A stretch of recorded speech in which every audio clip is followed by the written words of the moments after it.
how can we disrupt them down the field? But they're a good team. To their credit, they're going to try and get the ball to their playmakers in space, and definitely have to stop them. Their quarterback, what kind of challenge does he present?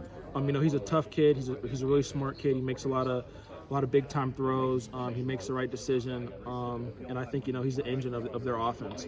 So it's going to be a challenge. And I think the biggest thing is how can we play together each and every snap, and the more together we play will determine our success. Has Merriweather given you any insight on how maybe to stop him since he played with him? Nah, he hasn't given us any secrets.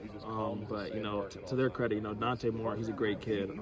I never played against him in Michigan, but competed against him a few times at 7-on-7. And he's poised. He's got a good quarterback coach back at home. So I'm excited for the challenge. Is it weird that Iowa and Oregon is a conference game? It's kind of weird. No doubt to think about that. I never thought growing up that I would ever think Oregon to be a Big Ten team. But I'm eternally grateful that they're in the conference. Seriously, I tell people this all the time. The Big Ten's the best conference in the world. Oh, here you go.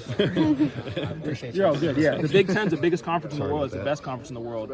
And I'm excited to compete against them. They're a great team, great coaching staff, and it's opportunities you grow up for, and the moments you dream of. So I'm excited. When you get a chance to kind of look back at your film throughout the last few weeks during the bye week, I guess what's the biggest stride you've taken probably in the last month or so, just personally? I think just the confidence being out there. I think it's last year, obviously I rotated in and out with X, and I think it's the difference between starting the game out than kind of going in after the game's kind of been felt out.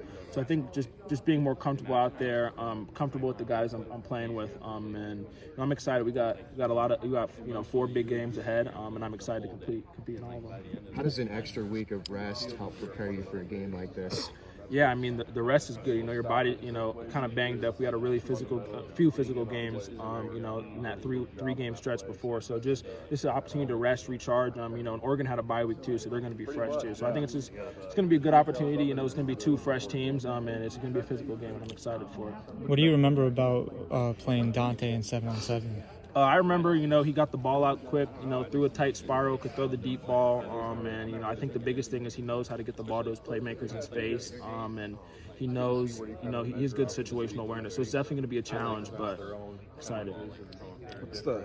Not looking back now, did the schedule kind of line up perfectly for you guys in terms of bye week? Because it does seem like you were able to really kind of just block things away and then kind of move forward. I'm thankful that the Big Ten was able to script it the way it was scripted. What was it, 5 games, 3 games, 4 games, I think. And that just worked out perfectly. It's not always like that, but I'm just thankful that we're able to, take it just kind of like a, 5-game season, 3-game season, 4-game season. So I'm excited for this next 4-game block, and hopefully we can get it, find a way to squeeze a little 5th game in there or something.